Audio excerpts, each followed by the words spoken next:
आपको ये इंसिडेंट के बारे में तो पता ही होगा। दरअसल इस इंसिडेंट से रिलेटेड सोशल मीडिया पे काफ़ी सारे मिसकंसेप्शंस बन रहे हैं और ये एज अ लॉ स्टूडेंट मेरी ड्यूटी बनती है कि जो भी लीगल मिसकंसेप्शंस बन रहे हैं उन्हें दूर करने का मैं प्रयास करूं। जिन्हें ये इंसिडेंट के बारे में नहीं पता उन्हें मैं बता दूं कि एक 17 साल का लड़का जिनका नाम है वेदांत अग्रवाल, जो कि एक पुणे के वेल नोन बिल्डर के बेटे हैं, ये ड्रिंक एंड ड्राइव करके ओवर स्पीड कर रहे थे और एज अ रिजल्ट इनका एक्सीडेंट हो गया एक बाइक वाले के साथ।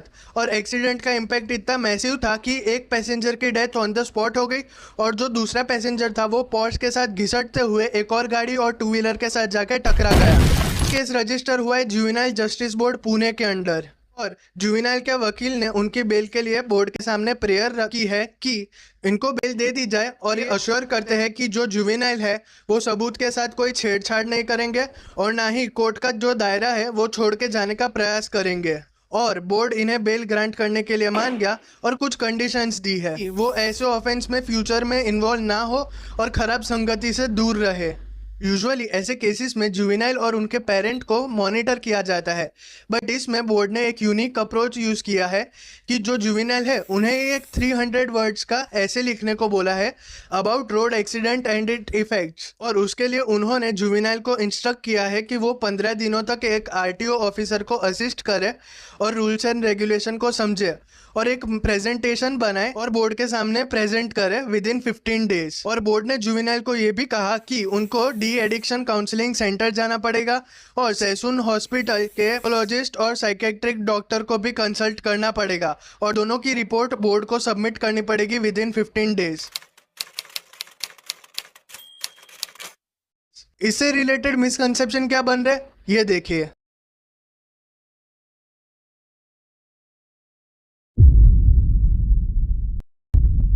इसमें लोगों ने बेल की कंडीशंस को जजमेंट कंसिडर करके ये अज्यूम कर लिया कि जो विक्टिम है उसके साथ इनजस्टिस ही हुई है और ना ही कोई कंपेंसेशन की बात हुई है, ना ही अक्यूज को कोई सीरियस सज़ा मिली है।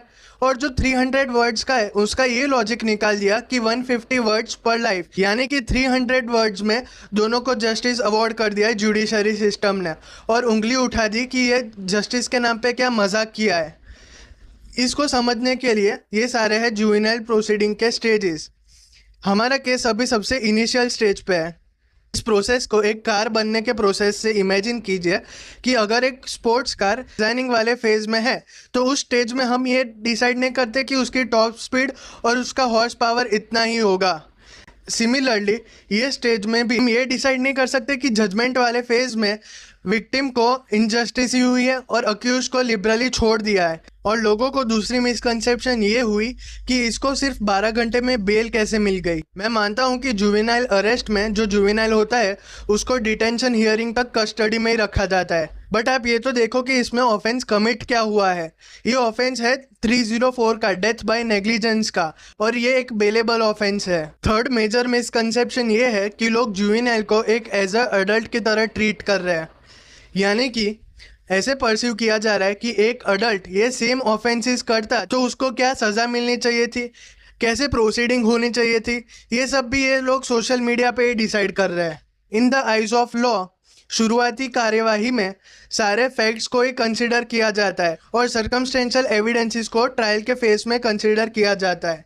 अगर कोर्ट को लगता है कि ये जो सारे ऑफेंसेस है वो सीरियस हो, एक अडल्ट कोर्ट में ही ट्राई होना चाहिए, तो वो लोग ट्रांसफ़र कर देते हैं। प्रीवियसली निर्भया केस में ही ऐसा हुआ था कि जो जुवेनाइल था उसकी उम्र 17 साल की थी, बट उसके मैच्योरिटी लेवल और उसको जो ऑफेंस कर रहे हैं उसके कॉन्सिक्वेंसेस पता थे और उन्होंने ये डिसाइड किया कि इस केस को ऐसे कंसीडर करेंगे कि एक अडल्ट ने ही किया हो। वैसे ही इस केस में भी अगर कोर्ट को लगेगा तो वो लोग भी ट्रांसफ़र कर लेंगे। इसमें जुडिशरी पे उंगली उठाने की कोई बात ही नहीं है। और कोर्ट किस सिचुएशन में केस ट्रांसफ़र करती है जनरली? सबसे पहले ऑफेंस का नेचर काफ़ी सीरियस हो तो, दूसरा जुवेनाइल जब अडल्ट बनने के एकदम क्लोज हो तो, तीसरा जब जज को ऐसा लगे कि जो केस के सर्कमस्टेंसेस है और सिचुएशन है वो ऐसी है कि जो सिर्फ अडल्ट कोर्ट में ही ट्रायल हो सकती है तो, चौथा जुवेनाइल का कोई पास्ट और प्रीवियस में कोई क्रिमिनल रिकॉर्ड हो तो, पांचवा, अगर जज को ऐसा लगे कि ये केस को अडल्ट कोर्ट में ट्राई करना पब्लिक सेफ्टी के लिए इम्पोर्टेंट है और पब्लिक को इन्फ्लुएंस कर सकता है। अब देखते हैं कि जुवेनाइल को कौन कौन से सेक्शन के अंडर ट्राई किया जाएगा। सबसे पहले section 304 which is punishment for culpable homicide not amounting to murder, यानी कि आपसे कोई गलती से मर्डर हो जाता है और आपका कोई इंटेंशन नहीं होता है वो करने का। Section 304A of IPC which is causing death by negligence. तीसरा सेक्शन है 279 का जो कि रैश ड्राइविंग का। सेक्शन 337 एंड 338 जो कि है causing hurt and grievous hurt by act of endangering life और पर्सनल सिक्योरिटी ऑफ अदर्स, और इनके लिए ये पनिशमेंट हो सकती है।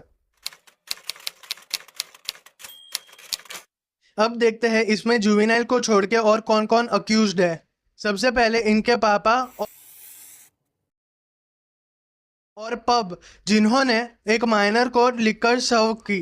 22 मई को जिन लोगों ने जुवेनाइल को अल्कोहल सर्व किया था उनको अरेस्ट कर दिया है। और मैं आशा करता हूं कि ये वीडियो को देखने के बाद आपके जो भी सारे मिसकंसेप्शन और कन्फ्यूजन होगी वो दूर हो गई होगी और आपको ये वीडियो पसंद आया होगा। और अगर पसंद आया है तो आप लोगों को शेयर करें ताकि उनकी भी मिसकंसेप्शन और कन्फ्यूजन दूर हो। और आप भी लॉ से रिलेटेड अपडेटेड रहना चाहते हो, लीगल नॉलेज गेन करना चाहते हो तो मेरे चैनल को सब्सक्राइब कर दो। और मैं मिलता हूँ आपको नेक्स्ट वीडियो में, तब तक के लिए बाय बाय।